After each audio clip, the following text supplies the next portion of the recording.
Hi everybody, welcome to another C6CXE Geography Made Simple. Today we talk about settlements, right? Okay, so what is meant by the word refers settlement? Settlement refers to an area where an organism settle or live permanently. Alright, so in this instance we're talking about human settlement. We're talking about how what are some of the factors that persons look at when looking to create a settlement. Okay, so you have seven factors, and we're going to be talking about the seven. I'm going to be listing the seven, and then we go into them intimately as to what they are. Okay, so let's list all seven. First, you have space.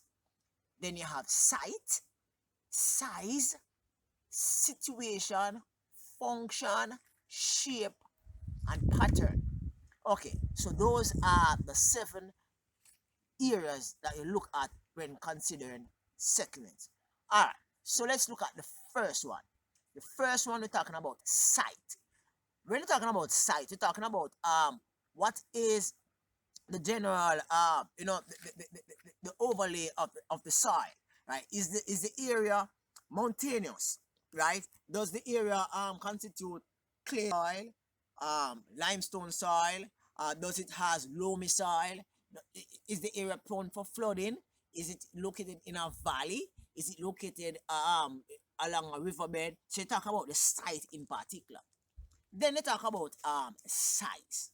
Size refers to how large the settlement is, right? Is it going to be a small settlement which covers acres and acres of land, or is it a very small, very small settlement that's going to have a few buildings, right? Now, do not get mixed up with size and space.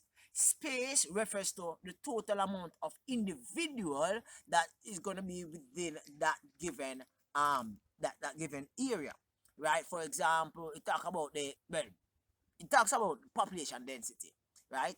How many persons per kilometer square or per kilo up or per mile, right? Per square mile, right? So far we have looked at site, we have looked at size, we have looked at space. Now let's look at pattern. What is meant by pattern in settlements? You're talking about what pattern does a settlement have? We're talking about linear. We talk about isolated hut. We talk about dispersed settlement. We talk about linear nucleated. We talk about nucleated settlement. Right?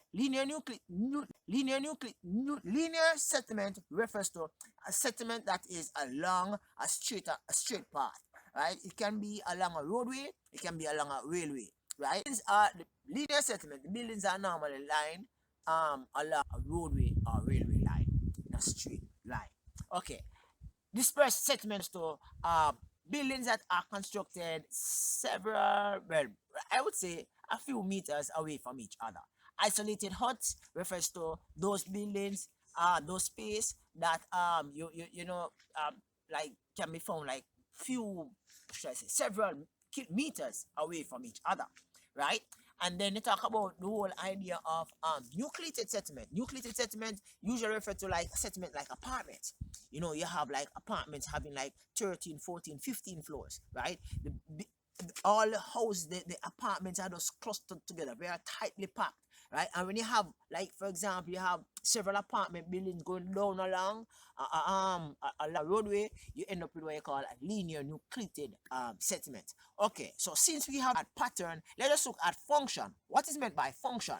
Now, the function refers to what's the main purpose of the settlement. Is the purpose of the settlement primarily for residential purposes, meaning that persons are going to be living there with their families, or is it like commercial?